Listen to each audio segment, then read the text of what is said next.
The truth is that AI will never revolutionize the software building process, at least not in the way that you think. It sure makes everything faster, and it also makes it easier to recover when things go wrong. But the processes that have been set over 60 years of product building are still as important today, just for different reasons. Before, they were implemented to make sure that humans had a structured way to develop these products. But now that has shifted to enabling AI agents to work the way humans did. So in order to make AI agents work properly, you need to set up their environment the right way so that they actually follow the process. And we are going to go through all of the steps you need to take before you even start building.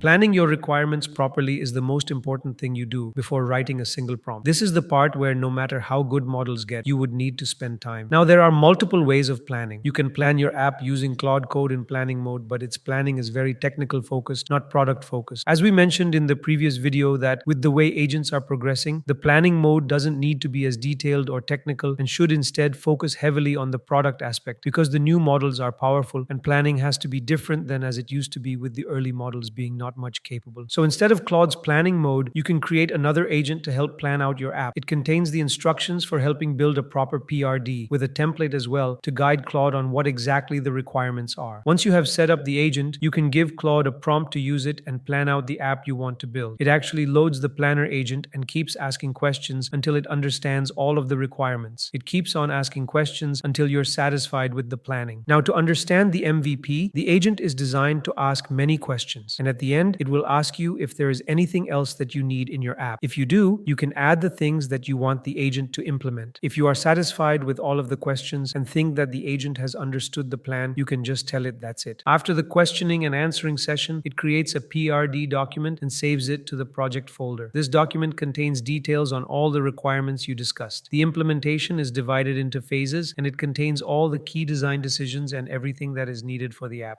Now that you have refined what app you want to build, the next step is to properly define a Claude.md file. This file is important because it contains all of the instructions that you want your agent to follow. You link the PRD document so that it can access all of the app requirements directly from there, and you don't have to repeat anything here. This file should contain only the things that the agent does not know, instead of mentioning the things that it already knows. It references the rules that you want the project to follow. You can add in your project conventions and all of the instructions that you want Claude to specifically follow while implementing the app. The ideal approach is that you do not create the Claude.md file from the init command and instead create it on your own, because this command just generates the file based on what the existing codebase is like, not what it actually needs to know. But this file is not a write once file that you set and forget. You have to keep adding things to it so that it can incrementally improve the process of building apps while you work. Now, as we talked about in our previous video, this file is loaded once and stays in the context forever, acting as a guideline while it's working. So make sure that this file does not contain things that are actually not needed or are specific to one area of implementation. The things that you need to add to this file are the best practices your project will follow, your coding conventions, your writing style and conventions, and other similar things, but not the things that it can figure out on its own, like how the project is structured. For that, it can read the file structure and understand it by itself. So take your time when you're writing this file and ensure that it is properly tailored to your needs and your project before actually implementing the app.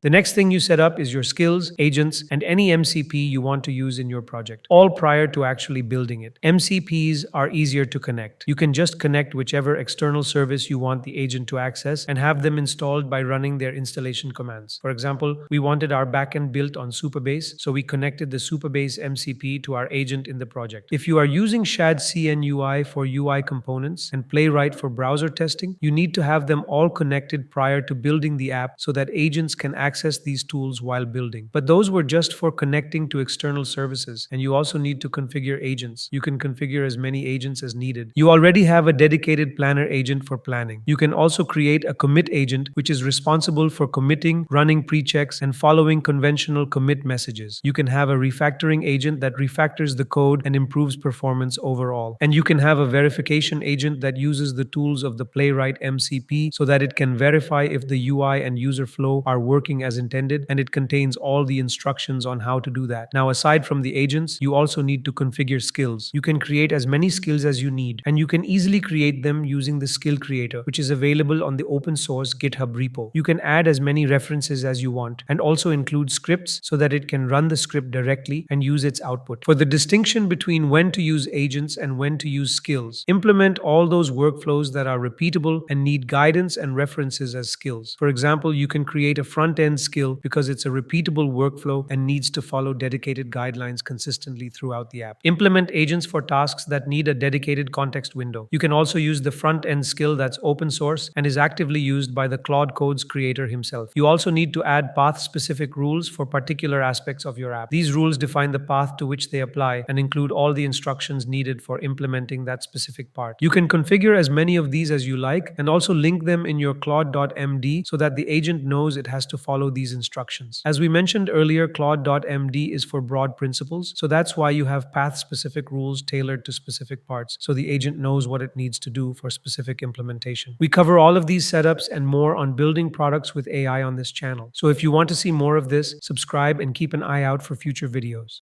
But even with all of these positive instructions, there is still a gap. Agents are biased toward action and may implement things beyond what your positive constraints specify. Therefore, you need to explicitly tell the agent what it should not do. You can create this file in your docs folder and link it in Claude.md so the agent knows these constraints exist. It should contain all instructions tailored to the project, specifying each and everything you don't want the agent to create. Negative constraints are important because positive specs leave an implied gap, and negative constraints close that gap, removing ambiguity and preventing the agent from experimenting where it shouldn't. They give a clearer goal for what the output shouldn't look like. For example, if you don't want the AI to follow the default purple or blue and white combination it usually uses, explicitly state that you don't want that instead of just implying it. But before we move forwards, let's have a word by our sponsor, Way-in Video. If you work with long videos, you know the struggle. Hours of scrubbing through footage just to find one good moment, then even more time editing it down. Way-in Video fixes all of that. It's an AI video platform that actually understands your video. Their AI clipping skill on OpenClaw takes any long video, finds the most viral moments, auto-reframes them to vertical, and adds captions. No coding, no setup. Just run the skill and your clips are ready to post, just like that. If you want something specific, you can search inside any video using plain English. Just type funny reaction or best quote and it jumps right to it. It also handles video summaries and transcriptions with speaker labels. Perfect for podcasts, lectures, and streams. Whether you're repurposing content or automating your workflow, Way-in Video saves you hours every single week. Stop wasting time on manual editing. Click the link in the pinned comment to get started.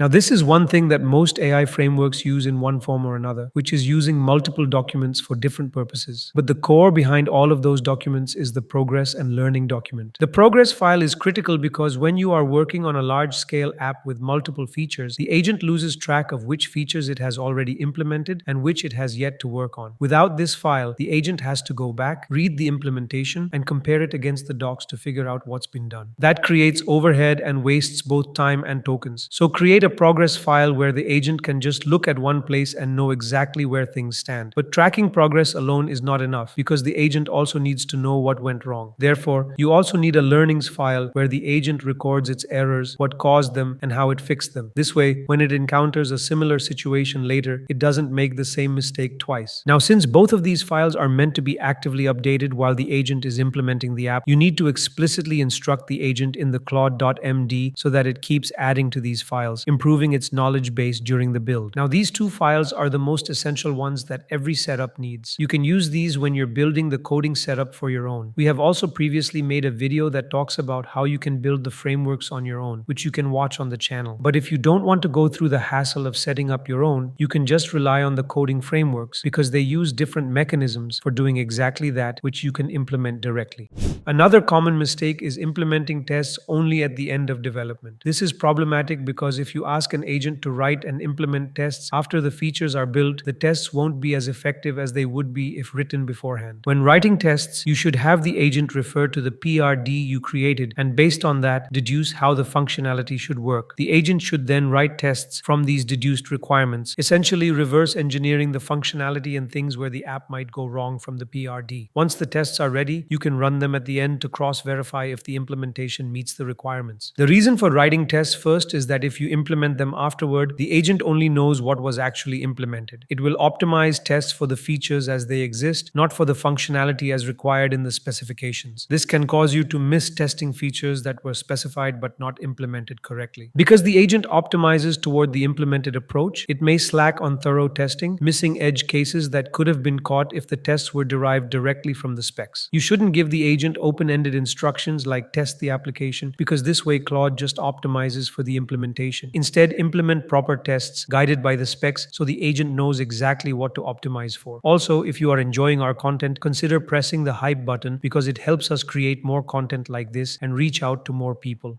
Another problem many people encounter during app development is the lack of upfront issue tracking. Without it, issues pile up with no record of what caused them or when they started, and as the app scales up, it gets harder to track. Therefore, maintaining proper logs during testing is crucial. Many people use GitHub for this, and GitHub is an excellent platform for tracking and managing issues. Combining it with well-structured Git commit messages provides guidance to Claude on what was done in each commit and allows it to track its progress. One of the best features of Git is that if a change breaks the codebase, you can revert commits. And if you want to test something experimental, you can use the work tree to do it in isolation. You can configure your setup so that the agent commits after every implementation using detailed messages to maintain clarity. But GitHub works well for technical users, and non-technical team members may struggle to submit issues. Therefore, for them, connecting the agent to a project management tool like Trello or Notion is ideal. This allows logging issues, tracking progress, and collaborating on fixes. You should connect the MCP of the respective tool so the agent can access it, track issues, move them across boards, and manage reporting efficiently. You also need to add an instruction in Claude.md specifying that the agent should use the Notion MCP for tracking bugs and issues properly. Setting this up at the start is invaluable as the project scales and multiple people start developing together, ensuring that everything can be logged and tracked efficiently.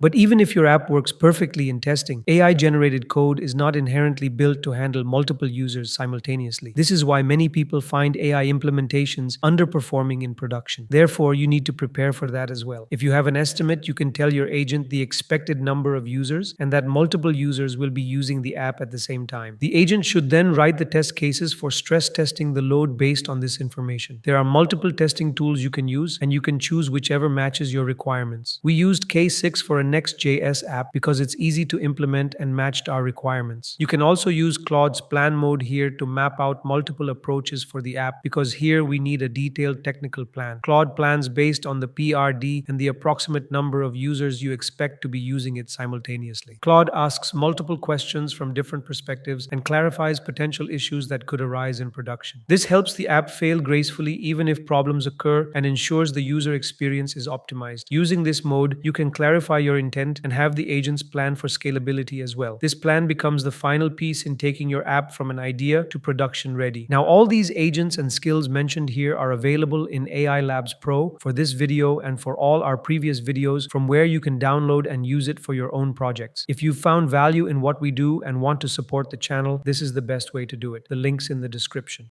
That brings us to the end of this video. If you'd like to support the channel and help us keep making videos like this, you can do so by using the super thanks button below. As always, thank you for watching, and I'll see you in the next one.